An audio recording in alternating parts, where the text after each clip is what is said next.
मी सध्या मुंबईच्या शिवाजी पार्क या मैदानामध्ये आणि या मैदानाने खरं तर इतिहास पाहिलेला आहे, अनेक सभा पाहिलेल्या आहेत. इकडे जवळपास मोठमोठे नेते राहतात, लोक राहतात. ही सर्व लोक हजारोंच्या संख्येने रोज या शिवाजी पार्कवर खेळण्यासाठी येतात, चालण्यासाठी येतात.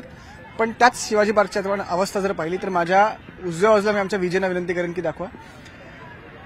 धूळ खूप प्रमाणात तिथे दिसते आणि खरं तर शिवाजी पार्क आणि धूळ हा विषय पण खूप जुना आहे. नाही म्हटलं तरी 7 ते 8 वर्ष हा विषय चालू आहे की शिवाजी पार्कवरची धूळ कशी कमी करता येईल. त्यासाठी अनेक संस्था समोर आल्या, बीएमसी असेल, महानगरपालिका असेल, IIT बॉम्बे असेल, महाराष्ट्र पर्यटन मंडळ असेल किंवा शिवाजी पार्कचं सिटीझन फोरम असेल. पण इतक्या वर्षांनी आज सुद्धा शिवाजी पार्कमधली जी धूळ आहे ती तशीच आपल्याला पाहायला मिळते. आपल्यासोबत शिवाजी पार्कवर रोज खेळणारी काही मंडळी आहेत, काही क्रिकेटर्स आहेत, त्यांच्याशी आपण बोलू. मला सांग, धुळीचा त्रास होतो का? हो, नक्कीच धुळीचा त्रास खूप आहे. जर पाहायला गेलं तर आजूबाजूला लोक, वयोवृद्ध लोक आहेत, क्रिकेटर आम्ही खेळतो, धुळीचा त्रास खूप मोठ्या प्रमाणात होतो. सरकारकडून काय मागणी आहे? काय मागणी काय तुमची? इथे पाणी वगैरे रोज मारलं तर ठीक आहे, दर संडेला वगैरे खेळायच्या आधी. पण हा त्रास रोजचा आहे, फक्त संडेला पाणी मारून रिझॉल्व्ह होणार का इश्यू?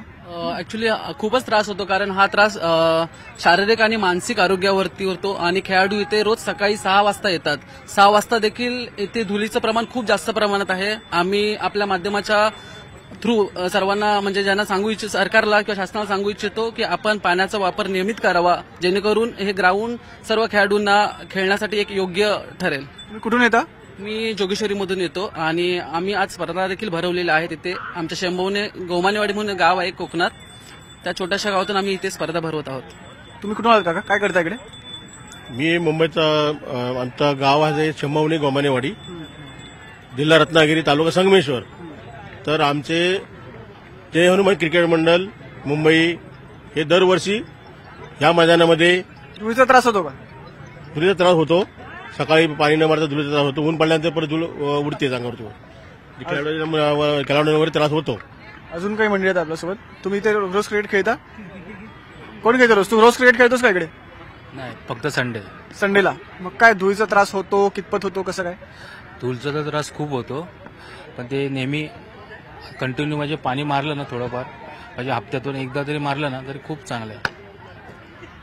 लोकांचं असं म्हणणं आहे की आम्ही इथे रोज खेळतो, रोज नाही तर किमान रविवारी आम्ही इकडे खेळतो, तर खेळाच्या आधी सकाळच्या सत्रात जर कोणी पाणी मारलं तर ही धूळ इतकी उसळणार नाही आणि त्यांचं आरोग्य देखील चांगलं राहील. अजून काही लोक आपल्यासोबत.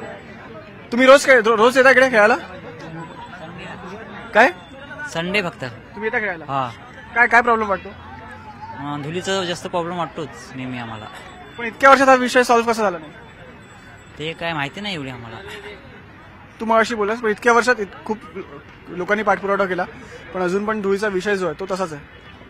इथे म्हणजे ज्याप्रमाणे खेळाडू आहेत त्याप्रमाणे इथले नागरिक, म्हणजे इथे जे रहिवासी आहेत ते देखील, त्यांना देखील खूप त्रास होतो धुळीचा. परंतु हा प्रश्न अजूनही रिझॉल्व्ह झालेला नाहीये.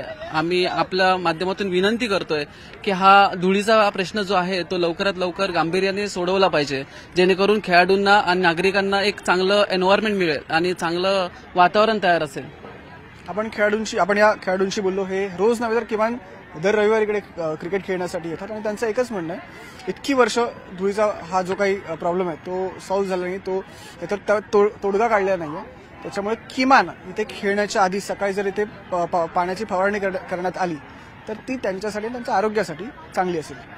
व्हिडिओ जर्नलिस्ट सुधीर यांच्यासह मी संकेत वरक, न्यूज 18 लोकमत, मुंबई.